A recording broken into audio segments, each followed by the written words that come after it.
We're learning now Sefer Tomer Devorah Leilu Nishmas Isha Chashuva Zahava Bas David Halevi. Okay. Says the Tomer Devorah Kach Adam Im Chaveroi. A person should be with his friend, with his fellow Jew, just like HaKadosh Baruch Hu behaved towards us, which means Kol Yisrael Im She'er Basar Elu Im Elu. The whole of Israel, the whole of the Jewish nation, we're all She'er Basar, we're all flesh and blood of each other. The neshamas are all included together. All our neshamas, all our souls are really in one body. Each Jew has all the parts, like particles of other people's neshamas inside of him, even the biggest Rasha. All Jewish people are included in my neshama, and all of them are included in your neshama, v'chulei. And therefore, yeah, we know there's a pasuk about how Bnei Israel will win the war against Goyim, and it says here, I'm looking at the note from Bechukoisai,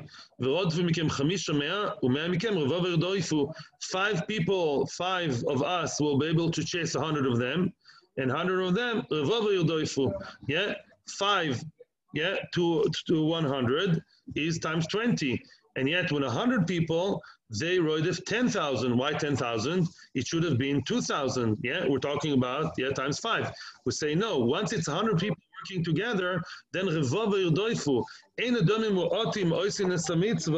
yeah, a few people doing the mitzvah are not like many people doing the mitzvah. If a few people do the mitzvah, it's less, much less than many people doing the mitzvah together, performing the mitzvah together, it's much more. So now we understand why. It's not because it's like, a bigger performance. It's not like, oh, that rendition was with many people, it's impressive. It's because really, because of Klalusa, because each person, when more people are included, then you have many more neshamas parts that are included in the story. The power is that internal connection between all of them. All the neshamas are connected, and there are more neshamas connected in that scene. Although one person includes all neshamas anyways, but when more people are included in this particular mitzvah, then that mitzvah becomes stronger because now we have our own pool of people here that are all, each one is more strongly connected to the other Mekai mitzvah, and together they create a much stronger energy, reality than before. That's what Chazal said, there's the famous Gemara halacha, the one who comes and he's one of the 10 people in shul, the first 10 people, even if 100 people come after him, yeah, 10 people came to shul, even if eventually that meaning is a big meaning of 100 people, the first 10 people, they get sachar, they get the reward against keneged kulam, they get everyone's reward. So I would say even 100 is just like a nice round number. We say even 100 people, even if they come, you get the sachar like 100 people. Explains the Torah Devorah, no. 100 actually means specifically 100. Why? Because the first 10 people are included one in the other. 10 times 10 obviously is 100. So every person here includes all the other people who are in the room now. As I explained before, I don't know how clear I was, it's true that even the most remote Jew who is not connected to mitzvahs, he's also part of me and I'm part of him. It's true. But when we actually act together and we create a mitzvah energy, then everybody in the room doing the mitzvah, their inclusion in each other is even stronger. So when we have 10 people in the room, we have 100 people in the room because there's Reuven, Shimon, Levi, Yehuda, Akiva, Naphtali, and whoever else, and Baruch, and Moshe, and Jeff. All of us, 10 people, each one includes the other 10, so that's 100. Because echad mehem kolul meimea, and each one of them is part of those 100 people. There's 10 Reuvens, 10 Shimons, 10 Levis, and we're all included in that 100. Even if 100 people come later, already. The real 100, they're already there. Another 100 will come. That's what the naked eye sees, true. And there's also more coming, true. However, the 100, the quota of 100 was already met the first time. And it's interesting because we learn the halacha of indirectly, without going to the halachic details, how do we know that a minyan contains 10 people? Maybe 5, maybe 15. We the whole story in Brachas, the whole Gzeras HaKosov. The bottom line, we learned from the Meraglim. The Meraglim were 10 people, and they're called Eidah, they're called a congregation. So too, 10 people congregation. Why Meraglim? Meraglim, are they the example to teach us all the halachos of Kaddish, Kedusha, Bochu, Chazar, Sashatz, everything that requires 10 people learns from the Meraglim? I'm talking the bad ones, not Yeshua and Kolev. The answer is yes, because those Meraglim were good people before they started the journey, before Sharashi. Once they joined together, then we say they already went Be'et Sarah. 10 people together create a new energy. They were all good. Together, they created a new unison which was bad, a new bad unity. Same thing, Allah has come with the Kama, we create good unity. I'm on my own, I'm just me. When I join other 9 people, we all together create this whole new energy of 10. 10 is the 10 spheres, everything complete. From Lot. What do we see from Lot? From Sodom. Lot, the minion. Why from Lot? From Sodom. When Avram Avinu died from Sodom. Yeah. From Sodom. Also, but the Makor from Minyan is from the Meraglim. Because by Sodom, you're right. By Sodom, we see the 10 people have some zchus. But to actually act together, to do an action together, not as a passive zchus, an action together that creates either good or bad energy, that we'll learn from the Meraglim. So now continues Tomer Devorah.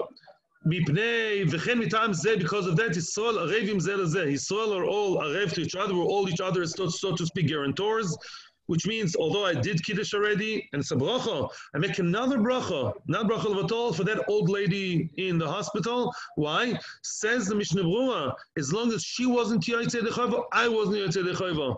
That's halacha. It's not some, a Kiruv seminary fluffy idea. It's a real halacha that as long as the other person wasn't Yaitze, as if I wasn't Yaitze, I can make a whole new bracha for the other person. Amazing.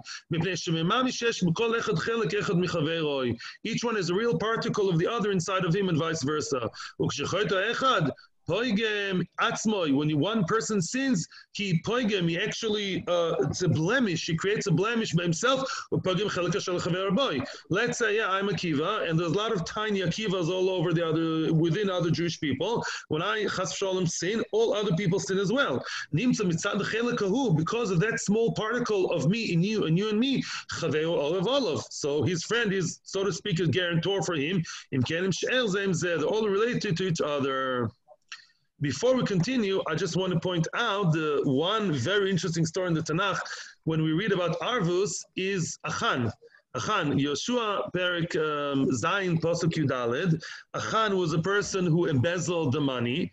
And when they finally found out, because Baruch Hu told him there's somebody who embezzled money and that you're losing the war against the eye because of that. And now, instead of just catching Achan right away, Baruch HaKodesh, Hashem could have done that. They did a whole test, and the test of, the Oren HaKodesh tested who are the ones at fault, and the test wasn't done just by, person by person. First of all, the Oren HaKodesh tested the entire tribe, then the family, then the Beis Av, then the smaller family, then only the men of that family, then Achan. In other words, I think the idea is we want to show Arvus Hadodis to show that there's some kind of mutual responsibility, accountability between everyone. But the tribe is more responsible for the wrongdoings of its sons, and then the family, the extended family more, the nucleus family even more. There's a responsibility on a person to be in charge in a good way, in Mekarev and Mechiach in a good way, his close relatives more than other people. Now the Tomer Devorah concludes,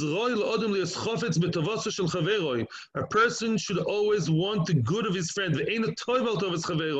It's a relative, your son, your brother, of course you want only the good for him. He should if something happens good for him, be happy for him, be happy with him.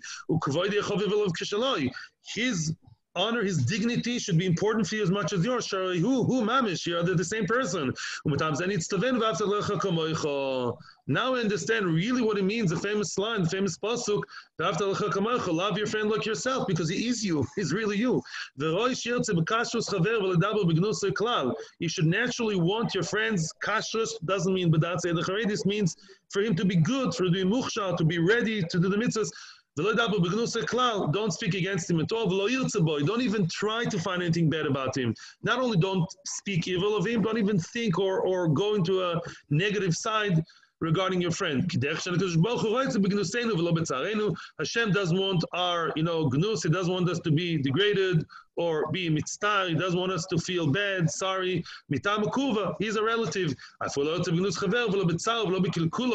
No, you should not want anything bad from regarding your friend. That's a big darga. When something bad happens to your friend, you should feel that you yourself are in tsar, yourself are in distress. When your friend is happy, try and aim to feel good as if you are the Baal Simcha yourself, because you and your friend are really one.